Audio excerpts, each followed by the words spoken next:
Hola a todos, soy Mónica Hacha, dietista, nutricionista y tecnóloga de los alimentos. ¿Es realmente el pan un alimento básico de la cesta de la compra?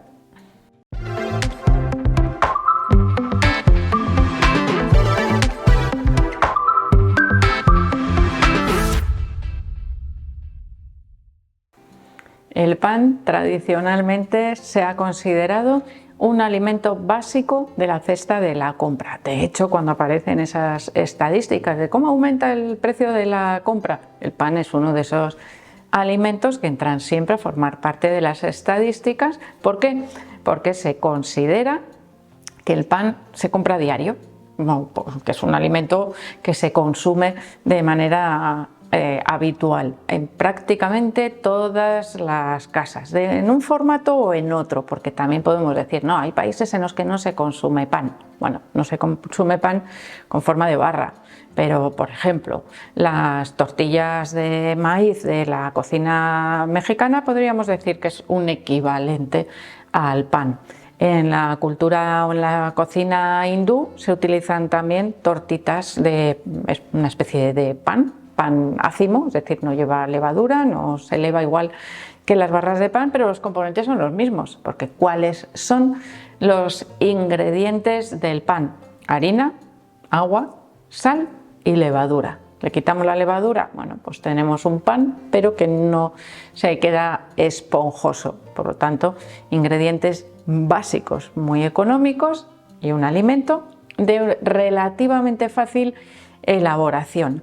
Luego también es verdad que hay expertos en la elaboración de panes que tienen sus técnicas adecuadas para conseguir unas cortezas especiales, migas especiales, panes enriquecidos, por ejemplo, con otros ingredientes, como por ejemplo con semillas, frutos secos, frutas deshidratadas, no sé, lo que se os ocurra, porque realmente dentro del mundo de elaboración del pan, bueno, pues la variación en el tipo de recetas es enorme.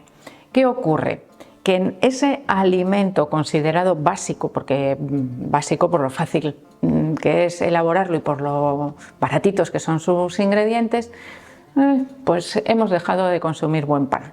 Consumimos porquería de pan, así, hablando fácil y rápido. ¿Por qué? Porque nos resulta más barato un pan industrial que un pan artesano, en el cual se utilizan mejores ingredientes, y porque nos resulta incluso más palatable. ¿Y eso qué quiere decir? La palatabilidad es la propiedad que tienen los alimentos de resultarnos gustosos, agradables a la hora de comer y estimular de manera positiva, de alguna manera también, a nuestro centro del placer en el cerebro. Y hemos perdido la capacidad, vamos a decir, de disfrutar lentamente o de tener un disfrute con alimentos que tienen sabores naturales.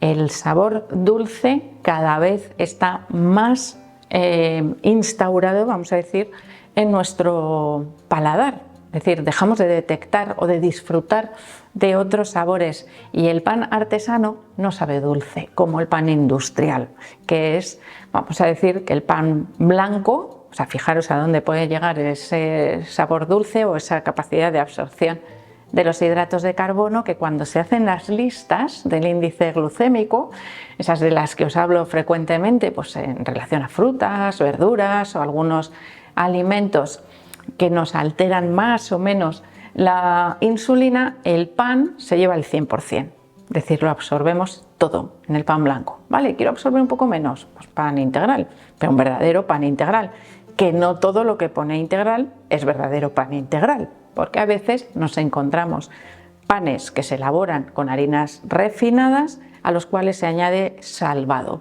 que es la otra parte del trigo, que es lo más habitual en la elaboración de los panes, pero por separado ya no es lo mismo. Ese es un pan con fibra, no es un pan integral. El grano integral además lleva el germen, que lo proporciona también otras cualidades nutricionales, no solo la cascarita y luego la harina refinada. Así que ya sé que alguno de vosotros se está fijando ya en las etiquetas, porque alguna otra vez que he hablado de los falsos panes integrales, ya me lo habéis dejado ahí en los comentarios, que aunque no os los conteste personalmente, os leo todos y aprovecho los vídeos muchas veces para resolver esas dudas. Bueno, volvemos al pan. A esa pregunta que os he hecho al principio. ¿Es básico? No. ¿Es imprescindible? Tampoco. ¿Es saludable? ¿Por qué no? Porque yo sé que hay mucha gente que dice que el pan no es saludable y que no se debe incluir en la dieta por diversas razones. Porque tiene un índice glucémico muy alto, es decir, eleva el azúcar en sangre de manera fácil y rápida, porque además contiene exceso de gluten y puede afectar negativamente a la mucosa del intestino. Cierto, todo lo que os estoy diciendo es cierto, no me estoy inventando nada.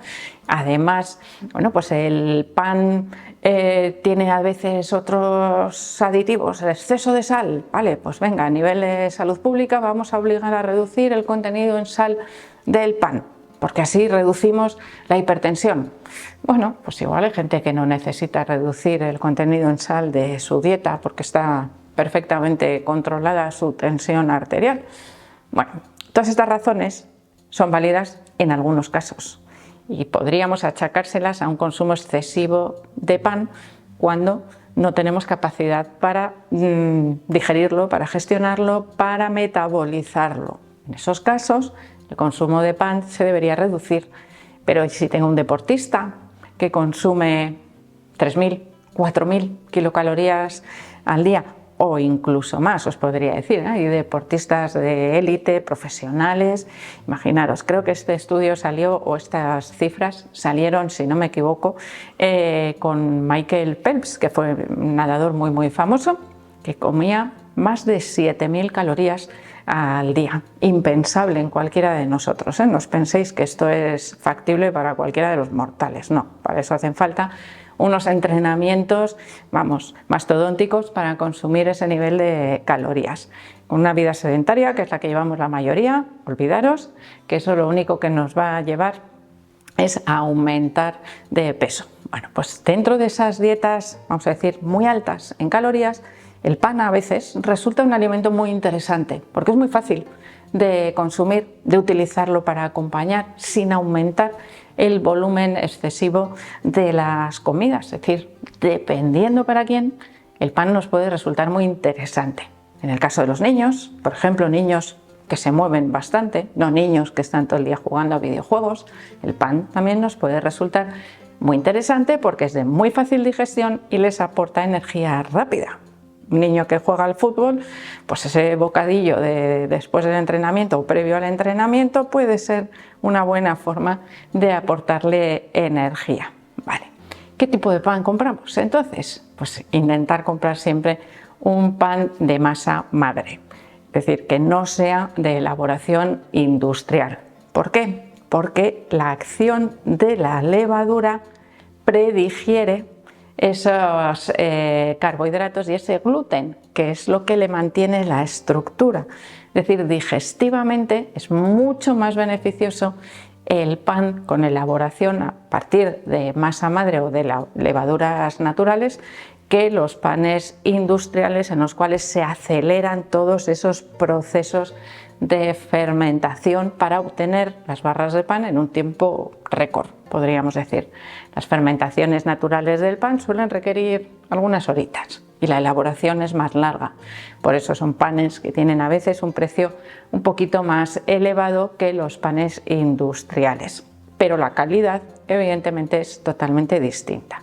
Si queremos asegurarnos de que esas harinas son un poquito mejores, podemos utilizar o adquirir panes elaborados con harina de espelta, que es una variedad de trigo, bueno, pues vamos a decir un poco más ancestral, más cuidada, no tan industrializada en su cultivo. Podemos utilizar panes de centeno, de mezclas de harinas, por ejemplo, avena y trigo, avena y centeno.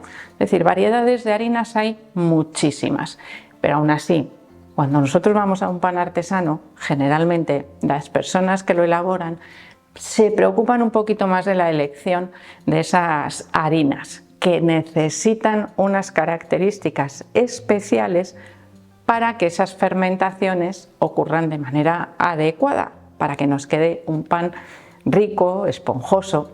¿Os habéis fijado alguna vez la diferencia de olor, solo de olor, que tiene un pan artesano, un pan elaborado con masa madre, con un pan industrial? Así que si me preguntáis, ya llegados a este punto del vídeo, si pan sí o pan no, pues la respuesta va a ser mi respuesta habitual. Depende de las condiciones de cada uno, depende del tipo de pan que vayáis a comprar, depende de las cantidades de pan que vayáis a incluir.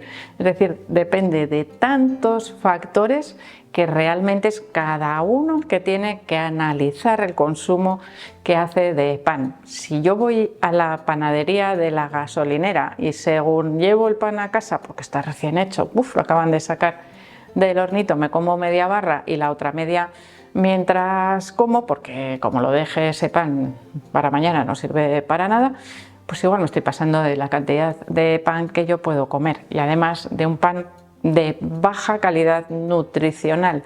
Si yo voy al mercado y compro el pan artesano, me estoy yendo a los dos extremos, en el medio tenemos muchas panaderías, muchas tahonas y muchos lugares de donde comprar un pan de buena calidad, pero me voy al extremo, voy a ese pan súper artesano que lo elaboran en un horno de leña con todo el amor del mundo, y lo compro y lo meto en una bolsita de tela en mi casa. Ese pan me dura una semana. Lo voy cortando en rebanaditas para tostada del desayuno. Y en la comida pues no consumo pan porque realmente no me hace falta. Voy a preparar unas albóndigas, salsa para untar con el pan.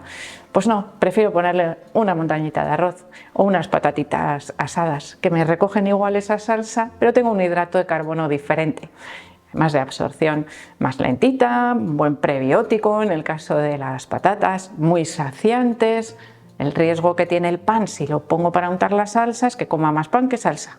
Y en ese caso, como siempre os digo, no es exactamente el pan lo que engorda, sino todo lo que lleva asociado ese consumo de pan. Así que ya veis que en los extremos, por supuesto, tenemos todo el intermedio, que es donde nos movemos la mayoría, ¿no? Pero os recomiendo, por supuesto, que si vais a consumir pan, que sea de la mejor calidad posible y en las cantidades adecuadas. ¿Que no lo queréis consumir? Perfecto, no es un alimento imprescindible, no nos aporta ningún nutriente que no podamos conseguir de otros alimentos. Así que ahí está vuestra elección.